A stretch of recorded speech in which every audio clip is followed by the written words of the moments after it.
കണ്ണൂർ ജില്ലയിലെ ഇരിട്ടിക്കടുത്തുള്ള മുഴക്കുന്ന് ഗ്രാമത്തിലെ ശ്രീ മൃദംഗശൈലേശ്വരി ദേവീക്ഷേത്രത്തിലാണ് നമ്മളിന്ന് പോയത്.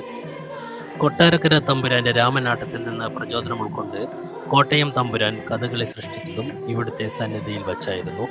കേരള സിംഹം വീര കേരളവർമ്മ പഴശ്ശിരാജയുടെ കുലദേവതയായ ശ്രീ പോർക്കിലി എന്നും പുകൾപെറ്റ മൃദംഗശൈലേശ്വരി ദേവിയായും ലക്ഷ്മിയായും കാളിയായും വിവിധ ഭാവങ്ങളിൽ കുടികൊള്ളുന്നു. എന്നുവെച്ചാൽ ഏത് ഭാവത്തിൽ പ്രാർത്ഥിക്കുന്നുവോ ആ ഭാവത്തിൽ നമ്മളിൽ പ്രസാദിക്കാൻ കഴിവുണ്ട് എന്നാണ്. നിസ്വാർത്ഥമായ ഭക്തിയോടുകൂടി ദിനവും ക്ഷേത്രത്തിലെത്തി നെയ്വിളക്ക് ദേവിക്ക് മുന്നിൽ കത്തിച്ചു വെച്ച് മനമൊരുകി പ്രാർത്ഥിച്ചാൽ ഏത് കാര്യവും സാധിച്ചു തരുന്ന ക്ഷിപ്രപ്രസാദിനിയായ ശത്രുസംഹാര രൂപിണിയായ മഹാദേവിയാണ് ശ്രീ മൃദംഗശൈലേശ്വരി ദേവി. ദക്ഷിണ ഭാരതത്തിലെ എല്ലാ പോർക്കിലി ക്ഷേത്രങ്ങളുടെയും ആരൂഢമാണിവിടം.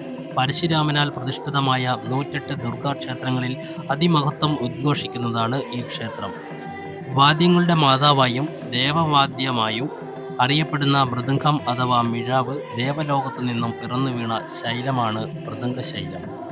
മൃദംഗരൂപത്തിൽ മഹാദേവി സ്വയംഭൂവായി ഉയർന്നുവെന്നും ആ ചൈതന്യത്തെ ആവാഹിച്ച് പരശുരാമൻ പ്രതിഷ്ഠ നടത്തിയെന്നുമാണ് വിശ്വസിക്കപ്പെടുന്നത്.